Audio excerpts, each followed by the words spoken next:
Merasa bisa melakukan apa saja, bahkan bisa menaklukkan dunia.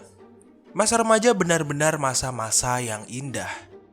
Kita bisa melakukan apapun yang kita mau tanpa memikirkan hal-hal di sekitar kita. Mungkin satu-satunya masalah bagi kita sebagai remaja adalah PR yang menumpuk dan ujian matematika. Tapi apa yang terjadi jika masa remaja kita yang seharusnya indah malah berubah menjadi pintu neraka? Seperti yang terjadi kepada Daisy Coleman yang tidak sengaja membuka gerbang malapetakannya saat dia masih remaja. Leave the world around us. They don't need to know. Come find me where.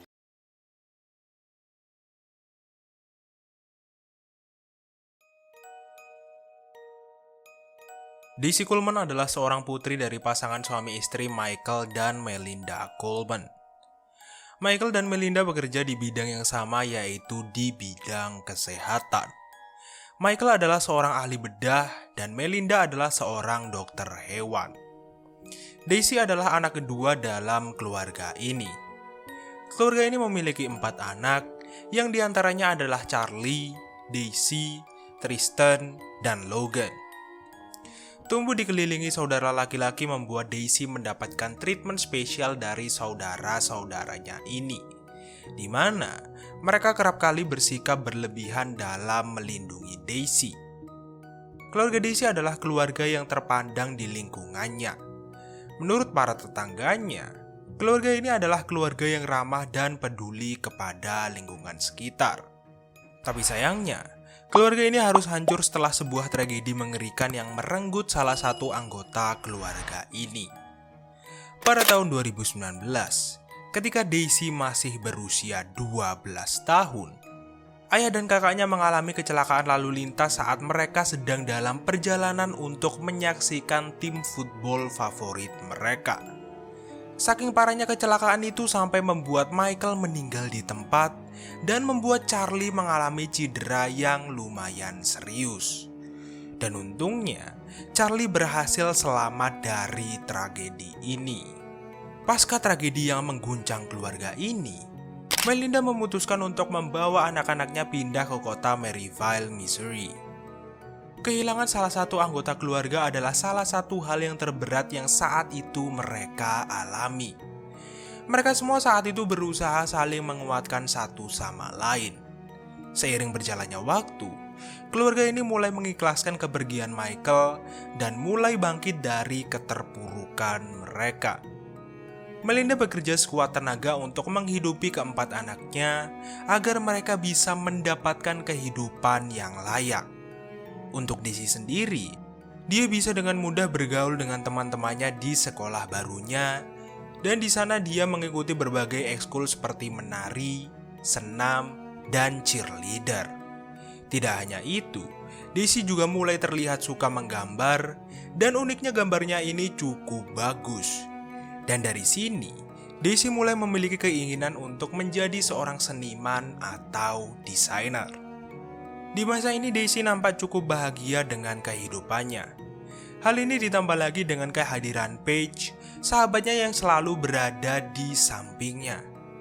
Seiring berjalannya waktu, keduanya menjadi semakin dekat dan tidak terpisahkan. Mereka berdua sering menghabiskan waktu bersama, entah itu di luar sekolah atau di dalam sekolah. Hal-hal seperti sleepover menjadi salah satu hal yang sering mereka lakukan.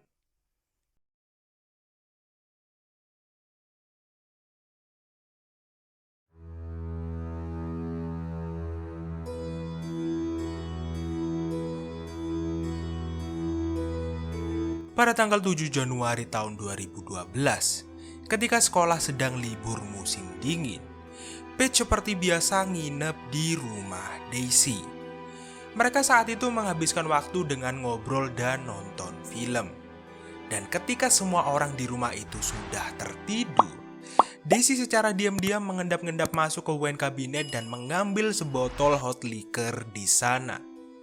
Setelah itu, Daisy dan Paige pun menikmati minuman itu sampai mereka merasa cukup mabuk. Ya, namanya orang udah mabuk, Kadang-kadang orang itu bisa nekat dan berani untuk melakukan hal-hal yang mereka ingin lakukan, tapi takut untuk dilaksanakan. Ketika kesadaran mulai berkurang dan self-control mulai menghilang, Daisy saat itu mulai menchat salah satu popular boy di sekolahnya yang selama ini dia sukai, yaitu Matthew Bernard. Matthew ini adalah remaja yang cukup digandrungi cewek-cewek di sekolahnya berkat tampang dan kepiawaiannya bermain football. Tidak hanya itu, Matthew juga ternyata adalah teman dari kakak Daisy, yaitu Charlie. Lama-lama percakapan antara keduanya pun mulai gak karu-karuan dan keduanya mulai flirting satu sama lain. Percakapan ini pun terus berlanjut sampai di titik di mana Matthew mengundang Daisy dan Paige pergi ke partinya yang diadakan di rumahnya. Daisy dan Paige pun setuju dan mereka berdua keluar dari jendela kamar diam-diam. Setelah itu, mereka berdua dijemput oleh Matthew dan teman-temannya. Party ini diadakan di basement rumah Matthew. Setibanya mereka di party ini, Matthew langsung menawari Daisy dan Paige koktail yang dibuat teman-temannya sendiri. Matthew saat itu nampak sangat bersemangat memberikan Daisy gelas demi gelas koktail yang dia buat, seakan-akan dia memiliki keinginan untuk melakukan sesuatu kepada Daisy.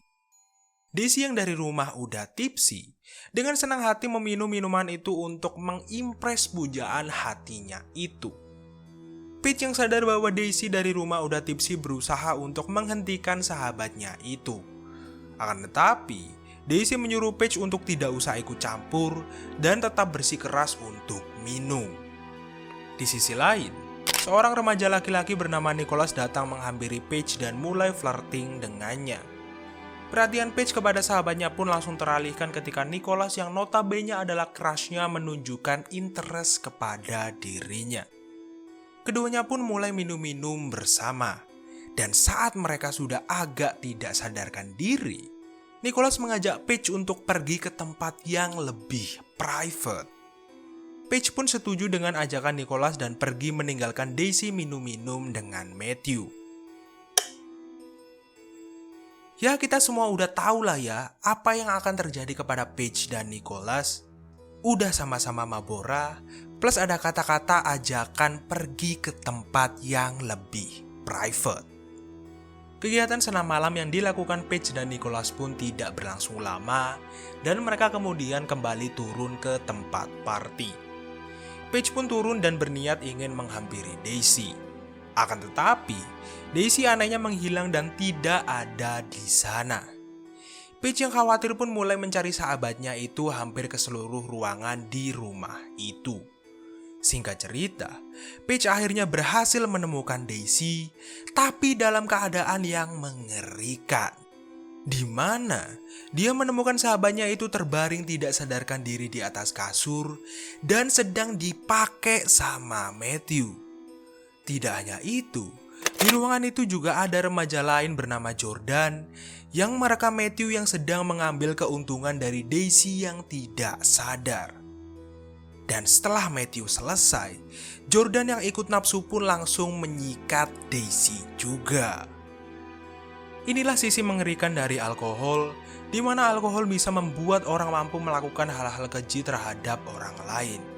Dan yang aku gak habis pikir, kenapa orang rela mempush kemampuan tubuhnya hanya untuk membuat crush-nya terpukau? Apa dia gak mikir gitu kalau misalkan dia tepar, dia bakalan disikat sama orang lain di party itu? Well, tapi gak heran sih. Kan dari awal Daisy datang ke party itu udah dalam keadaan tipsy. Setelah Matthew, Jordan, dan Nicholas puas dengan Daisy dan Paige, mereka kemudian mengantar Paige dan Daisy pulang ke rumah Daisy. Saat itu, yang sudah dalam keadaan sedikit sober adalah Matthew, Jordan, Nicholas, dan Paige. Dan Daisy sendiri masih dalam keadaan setengah sadar dan masih belum bisa berdiri. Setibanya di dekat rumah Daisy, Daisy mulai merasa mual dan akhirnya muntah-muntah. Matthew dan 3 orang lainnya pun langsung keluar dari mobil dan langsung menyeret Daisy keluar dari mobilnya. Ketika Daisy muntah-muntah, Matthew mencoba merapikan rambut Daisy agar tidak terkena muntahan. Akan tetapi, rambut dan pakaian Daisy tetap terkena muntahannya. Matthew pun melepaskan jaket Daisy yang sudah basah terkena muntahannya. Setelah itu, Matthew dan 2 orang lainnya menyuruh Paige untuk masuk ke kamar Daisy dan beristirahat, dan mereka akan menemani Daisy di luar sampai dia agak sedikit sober. Paige dengan polosnya menuruti permintaan 3 pria itu dan masuk ke kamar sahabatnya dan langsung tidur. Setelah mereka melihat Paige masuk ke dalam rumah, Matthew, Jordan, dan Nicholas yang takut orang-orang akan memergoki mereka pun langsung kabur dan meninggalkan Paige membeku di jalanan di dekat rumahnya sendirian dalam keadaan hanya menggunakan kaos dan celana berbahan tipis. Perlu diingat lagi, kejadian ini berlatar waktu di bulan Januari, di mana Amerika masih musim dingin dan salju lagi tebel-tebelnya. Dan edannya, mereka meninggalkan Daisy yang tidak bisa bergerak sendirian membeku di jalan dekat rumahnya. Daisy pun terbaring lemas dan tidak sadarkan diri di depan rumahnya selama beberapa jam. Menurut keterangan yang dikatakan Daisy, pada awalnya dia mengira bahwa dia telah meninggal karena dia sama sekali tidak bisa bergerak, teriak, dan tidak bisa merasakan anggota tubuhnya. Saat itu, dia juga tidak tahu bagaimana dia bisa dalam keadaan seperti itu dan bagaimana bisa sepatu dan kaos kakinya hilang. Ya, jawabannya sih udah jelas ya, karena dia masih dalam pengaruh alkohol ditambah dengan tubuhnya yang kedinginan. Bahkan saking dinginnya saat itu, rambut Daisy yang awalnya basah menjadi beku. Daisy pun berusaha sekuat tenaga untuk merangkak ke rumahnya. Dan setibanya di sana, Daisy dengan sisa-sisa tenaganya menggedor-gedor pintu rumahnya sampai ibunya keluar. Melinda awalnya mengira suara gedoran itu berasal dari anjing peliharaannya yang meminta dibukakan pintu. Tapi ketika dia membukakan pintu, dia dikejutkan dengan putrinya yang tergeletak kaku di depan pintu dengan keadaan hampir beku. Melinda pun langsung berteriak dan memanggil putra-putranya untuk membantunya mengangkat putrinya. Keadaan Daisy saat itu bisa dibilang sangat memilukan, di mana saat itu Daisy menggigil hebat dan berbau alkohol, tidak bisa berbicara, dan hanya bisa menangis merasakan betapa sakitnya dirinya. Pada awalnya Melinda mencoba menghangatkan putrinya itu dengan cara membungkusnya dengan selimut. Tapi kemudian dia menyuruh putra-putranya mengangkat Daisy ke kamar mandi dan menghangatkan Daisy dengan air panas di bathtub. Sesaat sebelum dia memasukkan Daisy ke bathtub, Melinda menyadari di tubuh putrinya terdapat beberapa luka khususnya di bagian paha dan paha dalam saat melepaskan baju putrinya itu. Insting Melinda pun langsung mengatakan bahwa putrinya sebelumnya telah mengalami pelecehan seksual. Dan setelah itu, Melinda langsung menelepon polisi dan petugas medis dengan tangan yang gemetar. Setibanya di rumah sakit, Daisy pun langsung mendapatkan perawatan yang serius. Berbagai tes dan pemeriksaan yang dilakukan kepada Daisy menunjukkan betapa parahnya kondisi Daisy saat itu. Tes darah menunjukkan bahwa kadar alkohol dalam darahnya 2 kali lebih tinggi daripada biasanya. Tubuh Daisy menunjukkan bahwa dia mengalami frostbite dan beberapa luka dan cedera yang ditemukan di perineumnya menunjukkan bahwa Daisy sebelumnya mengalami pelecehan seksual. Keadaan ini membuat polisi tidak bisa meminta keterangan kepada Daisy. Terlebih lagi, Daisy juga tidak bisa mengingat apa yang terjadi pada malam 7 Januari tahun 2019. Polisi pun akhirnya memutuskan untuk bertanya kepada Paige, yang dimana dia juga terlibat di malam itu. Paige pun menceritakan hampir segalanya yang dia ingat tentang malam itu, seperti mereka mengambil sebotol hot liquor, Matthew yang mengajak mereka pergi ke rumahnya ketika dia dan Daisy dalam keadaan tipsi, sampai Matthew dan Jordan yang make dan memvideokan Daisy. Setelah mendengarkan keterangan dari Paige, mereka kemudian memutuskan untuk menganalisa video yang direkam Jordan, menginterogasi Matthew, Jordan, dan Nicholas, dan mencari HP Daisy yang hilang. Para petugas pun bergegas menuju ke rumah Matthew untuk menginvestigasi rumah itu. Di sana mereka menemukan HP Daisy dalam keadaan tertutup salju di taman. Polisi juga berhasil menemukan isi chat Matthew dan Daisy yang penuh dengan flirting dari keduanya. Keesokan harinya, Matthew, Jordan, dan Nicholas diminta datang ke kantor polisi untuk diinterogasi. Matthew mengakui bahwa dia adalah penyelenggara pesta di rumahnya dan dia telah mengundang Daisy dan sahabatnya ke rumahnya. Dia menambahkan kalau dua gadis itu sudah dalam keadaan tipsi saat mereka tiba di rumahnya. Matthew lebih lanjut mengatakan kalau Daisy dan Paige sepenuhnya aware dengan tindakan mereka dan mereka juga sepenuhnya setuju dengan semua yang mereka lakukan. Pada awalnya, Matthew dengan tegas membantah bahwa dia telah memberikan Daisy minuman, tapi kemudian dia mengaku bahwa dia menuangkan alkohol untuk Daisy. Matthew juga bersikeras bahwa Daisy dalam keadaan sadar selama mereka berhubungan intim, dan dia juga mengatakan bahwa mereka melakukan itu atas dasar suka sama suka dan menggunakan alat kontrasepsi. Untuk masalah apakah dia benar telah sengaja meninggalkan Daisy yang tidak sadar di luar rumah, dia mengatakan bahwa itu tidak benar karena dia baru pulang setelah dia melihat Daisy masuk ke dalam rumah. Dan alasannya dia melepas jaket Daisy adalah karena jaket itu sudah basah dan kotor terkena muntahan Daisy. Sedangkan untuk sepatu Daisy yang terlepas, dia mengatakan bahwa Daisy sengaja melepaskan sepatunya itu. Di sisi lain, Jordan mengakui bahwa dia telah merekam hubungan yang dilakukan Matthew dan Daisy. Bahkan dia juga mengakui bahwa dia telah menyebarkan video itu ke beberapa temannya sebelum dia menghapus video itu. Tidak hanya itu, Nicholas juga mengakui kalau dia telah berhubungan dengan Paige dan Paige tidak ada masalah dengan hal itu. Setelah interogasi rampung, ketiga remaja itu pun kemudian ditahan. Nicholas adalah satu-satunya orang yang tidak menyangkal dan sangat kooperatif kepada petugas, dan dia juga orang pertama yang dikirim ke pusat penahanan remaja. Penyelidikan dan pengadilan kasus ini sendiri kalau menurutku berjalan cukup aneh, di mana sheriff setempat terlihat seperti memihak Matthew yang jelas-jelas adalah pelaku dalam kasus ini, dan memuji remaja itu karena telah membawa gadis-gadis itu pulang. Bahkan, dia dengan sengaja menghilangkan fakta bahwa Daisy telah dibiarkan membeku dalam keadaan setengah sadar. Tidak hanya itu, pihak kepolisian juga tidak berusaha memulihkan video saat Matthew dan Daisy berhubungan yang bisa sangat berdampak penting dalam kasus ini dengan pertimbangan detail ini tidak relevan.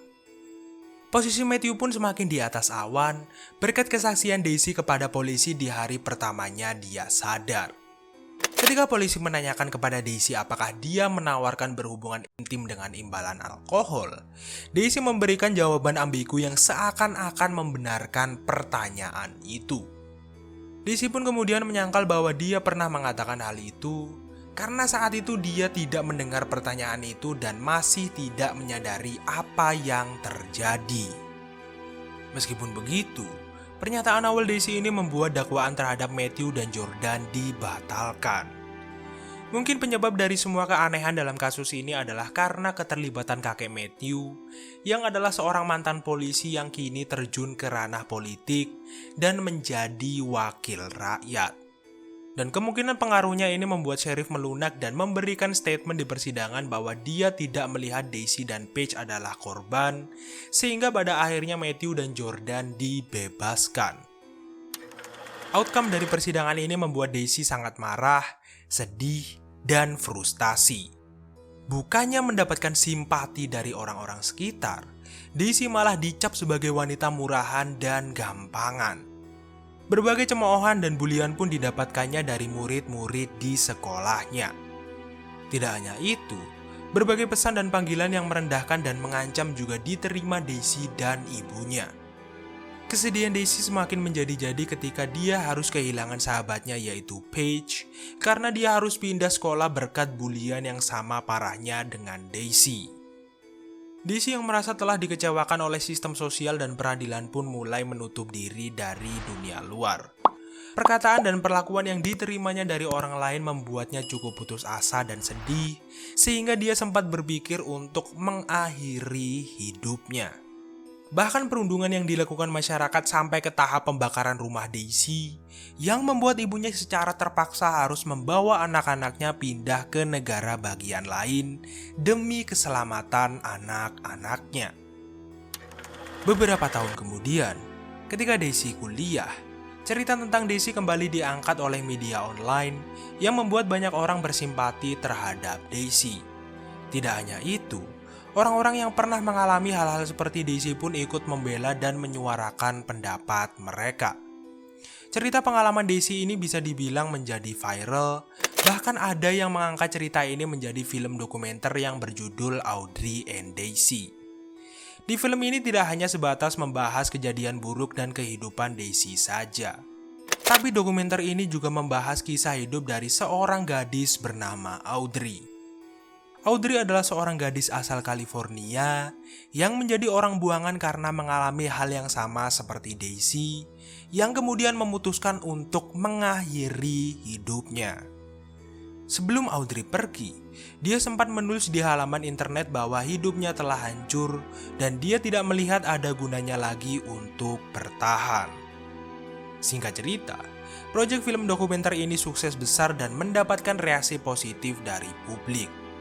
Hal ini membuat keluarga Daisy menjadi kembali optimis untuk memperjuangkan keadilan bagi Daisy dan membuka kembali investigasi. Matthew sendiri masih dinyatakan bersalah, tapi dia hanya diberikan hukuman 4 bulan masa percobaan dan membayar uang kepada korban sekitar 2.000 US dollar atau sekitar 31 juta rupiah. Setelah lulus dari perguruan tinggi, Daisy pindah ke Colorado, di mana dia berencana untuk memulai lembaran baru di hidupnya. Di negara bagian itu dia bekerja sebagai tattoo artist. Pada saat yang sama, Daisy kembali mendapatkan tawaran untuk terlibat dalam proyek dokumenter lain. Di masa ini, semua nampak berjalan baik-baik saja dan mulus bagi Daisy. Dia perlahan-lahan mulai bisa berdamai dengan hidupnya, dan yang lebih penting dia sudah mulai bisa menikmati setiap detik dalam hidupnya. Tapi nampaknya hidup tidak membiarkan Daisy bernafas lega, di mana suatu tragedi kembali mengguncang hidupnya.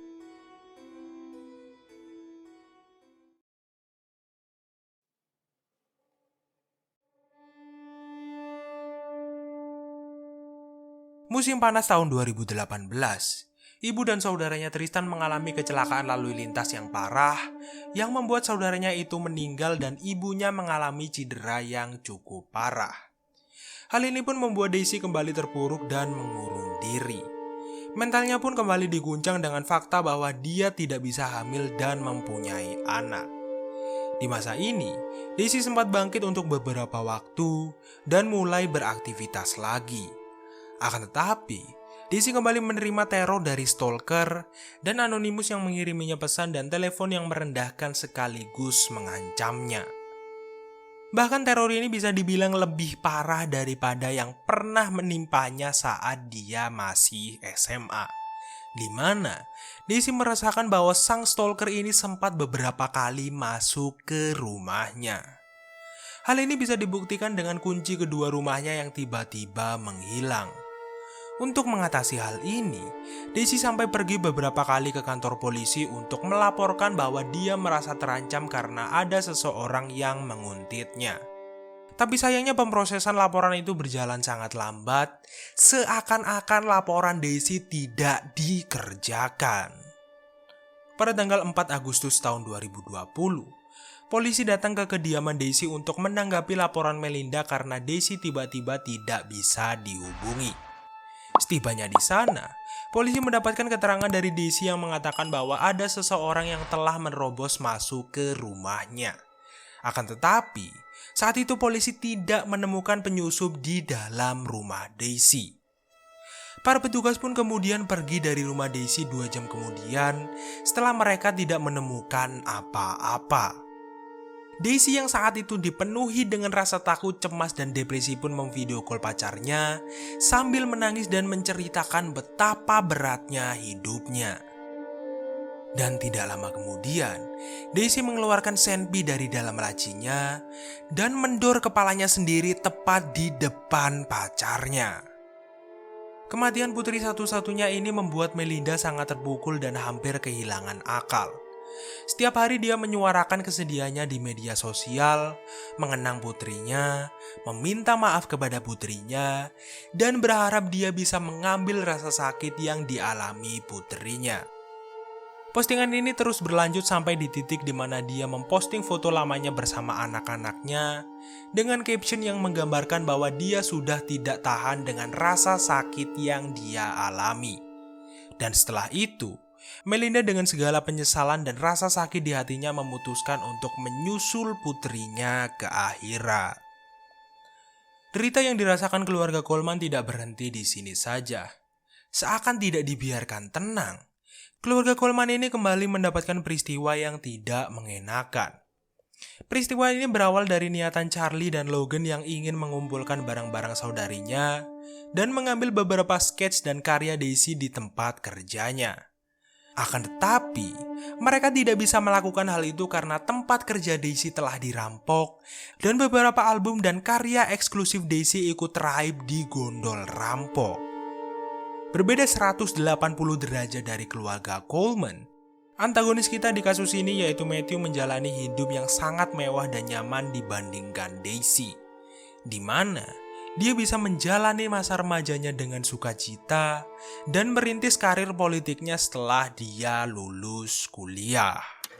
Kasus ini bisa dibilang cukup kompleks, di mana ada sebab dan akibat yang membuat kasus ini terjadi. Sebabnya adalah Daisy yang udah mabuk bersedia datang ke party Matthew, dan akibatnya adalah Daisy yang udah mabuk berat dimanfaatkan oleh Matthew dan kawan-kawannya.